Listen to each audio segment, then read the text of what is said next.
Pahalgam ఉగ్రదాడికి ప్రతీకారంగా operation సింధూర్తో పాకిస్తాన్లోని ఉగ్రస్థావరాలపై భారత్ విరుచుకుపడింది.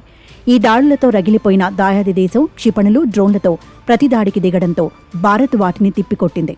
ఈ క్రమంలోనే తమ దగ్గర అణ్వాయుధాలున్నాయంటూ పాక్ నేతలు నోరు పారేసుకున్నారు. బెదిరింపులకు భయపడేది లేదని పాకిస్తాన్ న్యూక్లియర్ బ్లాక్ మెయిలింగ్పై ప్రధాని మోదీ ఘాటుగా సమాధానమిచ్చారు. దీంతో మరోసారి అణ్వాయుధాలపై ప్రపంచవ్యాప్తంగా చర్చ జరుగుతోంది. అయితే ప్రస్తుతం పాకిస్తాన్ దగ్గర 170 అణ్వాయుధాలు ఉన్నాయని అంచనా వేస్తున్నారు. ఆపరేషన్ సింధూర్లో భాగంగా కిరానా హిల్స్పై దాడి జరిగిందని, అక్కడ పాకిస్తాన్కు చెందిన అణు స్థావరాలున్నాయనే ప్రచారం జోరుగా జరుగుతోంది. మరోవైపు ఆ ప్రాంతాన్ని పాకిస్తాన్ రక్షణ శాఖ తమ ఆధీనంలోకి తీసుకోవడంతో దీనిపై మరింత జోరుగా చర్చ జరుగుతోంది. అణుశక్తి ఆధారంగా విధ్వంసం సృష్టించే విధంగా ఈ అణ్వాయుధాలను తయారు చేస్తారు. ఈ ఆయుధాలు అణు విచ్ఛిత్తి, న్యూక్లియర్ ఫిషన్ లేదా అణు సంలీనం, న్యూక్లియర్ ఫ్యూజన్ అనే ప్రక్రియల ద్వారా శక్తిని విడుదల చేసే భారీ విస్ఫోటనాన్ని సృష్టిస్తాయి. ఈ ఆయుధాలు సాధారణ బాంబుల కంటే లక్షల రెట్లు శక్తివంతంగా ఉంటాయి. 1945లో హిరోషిమా, నాగాసాకిలపై వేసిన అణుబాంబుల కారణంగా లక్షలాది మంది ప్రాణాలు కోల్పారు.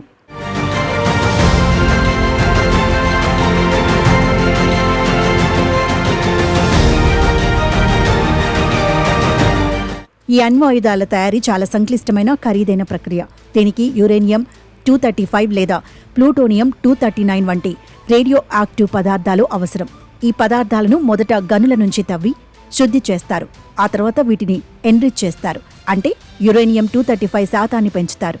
ఈ ప్రక్రియకు అధునాతన సాంకేతికత, భారీ యంత్రాలు, శాస్త్రవేత్తల నైపుణ్యం అవసరం. అణు విచ్ఛిత్తి బాంబు కోసం ఈ పదార్థాలను ఒక చిన్న బంతిలా చేసి దాన్ని వేగంగా ఒకదానితో ఒకటి కొట్టేలా చేస్తారు. ఈ ప్రక్రియలో భారీ శక్తి విడుదలవుతుంది. ఈ ప్రక్రియను అత్యంత రహస్యంగా, భారీగా ఖర్చు చేసి సురక్షిత ప్రాంతాల్లో చేపడతారు. అణ్వాయుధం ప్రయోగించిన సమయంలోనే సగం మంది చనిపోతారు. ఆ తర్వాత బాంబు దాడి ప్రభావం వల్ల మిగిలిన ప్రజలు కాలక్రమంలో చనిపోతారు. రేడియేషన్ ప్రభావం, ఇతర అనారోగ్య సమస్యలు చుట్టుముట్టడం వల్ల బాంబు దాడి జరిగిన ప్రాంతంలో ఉన్న వారెవరూ బతికి బట్టకట్టలేరు. అందుకే వీటిపై ప్రపంచ దేశాలన్నీ ఓ ఒప్పందానికి వచ్చాయి. ఎట్టి పరిస్థితుల్లోనూ అణ్వాయుధాలు ప్రయోగించకూడదని తీర్మానించుకున్నాయి. పైకి అంతా బాగానే ఉన్నా ఎవరికి వారే అణ్వాయుధాలు సమకూర్చుకుంటున్నారు. శత్రు దేశాలను భయపెట్టడానికి, తమ జోలికి రాకుండా చూసుకోవడానికి ఈ అణ్వాయుధాల పేరు చెప్పి బెదిరింపులకు దిగుతున్నారు.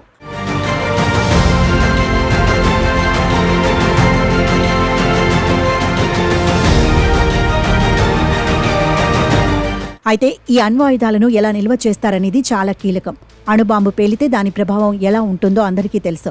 అందుకే దాని తయారీ కంటే నిర్వహణ, నిల్వ చేయడంపైనే ఎక్కువ శ్రద్ధ పెడతారు. అణుబాంబులను తయారు చేసే సమయంలో కూడా రేడియేషన్ నుంచి రక్షించుకోవడానికి శాస్త్రవేత్తలు, సిబ్బంది రక్షణ సూట్లు ధరిస్తారు. అణుబాంబులను నిల్వ చేసే ప్రదేశం అత్యంత రహస్యంగా ఉంటుంది. ముఖ్యంగా శత్రు దేశాలకు ఆ ప్రదేశం తెలిస్తే, ఒకవేళ ఆ ప్రాంతంపై క్షిపణులతో దాడి జరిగితే నిల్వ ఉంచిన దేశం సర్వనాశనం అవుతుంది. అందుకే ఆయా ప్రాంతాలు ఆ దేశ పౌరులకు కూడా తెలియనంత రహస్యంగా ఉంటాయి. ఇక ఈ ఆయుధాలను రక్షించడానికి బహుళ స్థాయిల భద్రతా వ్యవస్థలు ఉంటాయి. మొదట ఈ ఆయుధాలను లాక్ చేసే సాంకేతిక వ్యవస్థలు ఉంటాయి. వీటినే పర్మిసివ్ యాక్షన్ లింక్ అంటారు. ఈ వ్యవస్థ లేకుండా అణ్వాయుధాన్ని ఉపయోగించలేరు. ఇక రెండవది, ఈ ఆయుధాలను రహస్య సైనిక స్థావరాలలో ప్రతిక్షణం సైనిక పర్యవేక్షణలో ఉంచుతారు. మూడవది, ఈ ఆయుధాల గురించి సమాచారం అత్యంత గోప్యంగా ఉంచుతారు. నిత్యం సాయుధ దళాల పహారా ఉంటుంది. ఇక రేడియేషన్ ప్రభావాన్ని తగ్గించేందుకు నిత్యం అక్కడ ప్రత్యేక ఏర్పాట్లు ఉంటాయి. అణ్వాయుధాలను తరలించేందుకు కూడా ప్రత్యేక ఏర్పాటు ఉంటుంది. ఆయుధాలను GPS ట్రాకింగ్ సిస్టమ్ ద్వారా తరలిస్తారు. భారీ ఎస్కార్ట్తో సాయుధ వాహనాలలో వాటిని ప్రయోగ కేంద్రాలకు చేరవేస్తారు. అణ్వాయుధాలను సరిగా నిల్వ చేయకపోయినా రేడియేషన్ ప్రభావం వల్ల భారీ నష్టం జరుగుతుంది. గాలి, నీరు, నేల విషపూరితమవుతుంది. దీర్ఘకాలిక ఆరోగ్య సమస్యలు వస్తాయి. అణ్వాయుధాలను ప్రయోగించడానికి కూడా ప్రత్యేక వ్యవస్థ ఉంటుంది. వాటి తయారీ, నిల్వ, ప్రయోగం అన్నీ సమస్యాత్మకమైనవే. మరోవైపు అణ్వాయుధాలను ఉపయోగించాలంటే అనేక మంది అధికారుల అనుమతి అవసరం ఉంటుంది.